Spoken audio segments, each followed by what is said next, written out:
जिसमें गांव का सरपंच, रिश्तेदार और गांव वाले शामिल हैं। कहानी संवाद डायलॉग के साथ होगी, जैसा तुम्हें पसंद है। धान गांव का सरपंच और रिश्तों की परीक्षा। गुजरात के एक छोटे से गांव रामपुर में हर कोई एक दूसरे को जानता था। गांव छोटा था, लेकिन लोगों के दिल बड़े थे। इस गांव का सरपंच था भीखा भाई, जो अपने न्याय और सच्चाई के लिए पूरे इलाके में मशहूर था। भीखा भाई के दो भाई थे, छोटा भाई रामू और बड़ा भाई कालू। दोनों के परिवार भी गांव में ही रहते थे। बाहर से देखने पर सब कुछ ठीक लगता था, लेकिन अंदर ही अंदर रिश्तों में खटास बढ़ रही थी। जड़ी बूटी शुरुआत, एक छोटा विवाद। एक दिन गांव के चौपाल पर रामू गुस्से में चिल्ला रहा था। सरपंच, मुझे न्याय चाहिए। कालू भाई ने मेरी जमीन पर कब्जा कर लिया है। भीखा भाई ने शांत आवाज में पूछा। रामू, धीरे बोल, क्या हुआ है, पूरा बताओ। रामू बोला, मेरे खेत की मेड़ सीमा को रात में हटाकर कालू भाई ने अपनी तरफ बढ़ा लिया। कालू भी वहीं आ गया और बोला, ये झूठ बोल रहा है, जमीन तो हमेशा से मेरी थी। गांव वाले इकट्ठा हो गए, सब कानाफूसी करने लगे। रिश्तों की दरार। भीखा भाई ने दोनों भाइयों को समझाया, तुम दोनों मेरे अपने हो, पहले आपस में बैठकर बात करो। लेकिन रामू गुस्से में बोला, नहीं, अब फैसला पंचायत में ही होगा। कालू ने भी कहा, हाँ, जो सच होगा वही सामने आएगा। भीखा भाई का दिल टूट गया। आज मेरे अपने ही पंचायत में खड़े हैं। पंचायत का दिन। अगले दिन पंचायत बुलाई गई। गांव के बुजुर्ग, किसान और महिलाएं भी आ गईं। भीखा भाई ने कहा, आज हम सच्चाई जानेंगे, चाहे वह किसी के भी खिलाफ क्यों न हो। एक बूढ़े किसान धनजी काका खड़े हुए। सरपंच, मैं 30 साल से इस गांव में हूं। मैंने यह जमीन दोनों भाइयों के पिता के समय देखी है।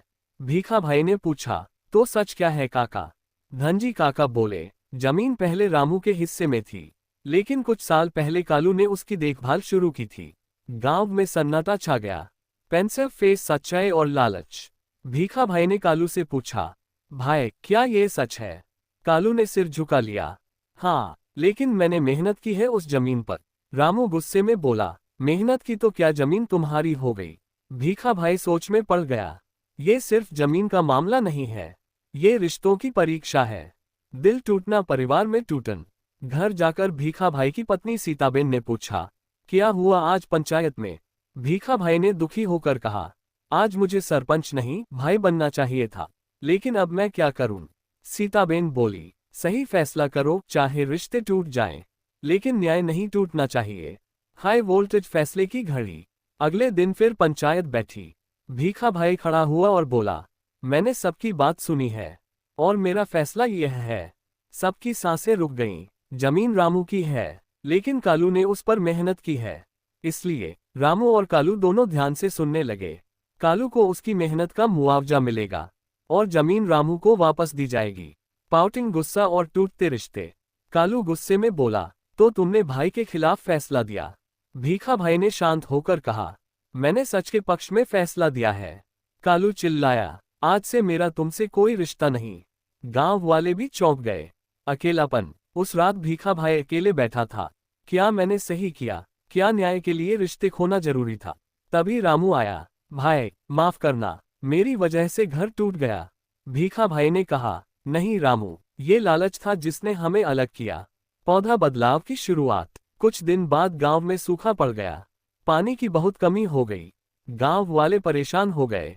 एक दिन कालू के खेत में कुआं खुदाई के दौरान पानी निकल आया। गांव वाले खुश हो गए। भीखा भाई ने कहा, यह पानी पूरे गांव का है। रिश्तों की वापसी। कालू ने सोचा, मैंने भाई को खो दिया, लेकिन क्या मैं इंसानियत भी खो दूं? वह भीखा भाई के पास गया।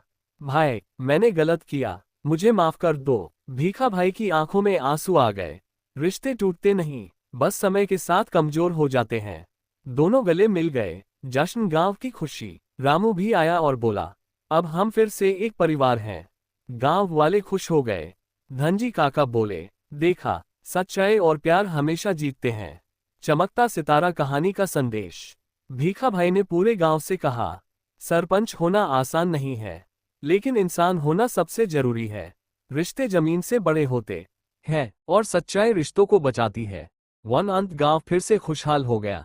तीनों भाई मिलकर काम करने लगे और रामपुर गांव एक बार फिर प्रेम और एकता का उदाहरण बन गया।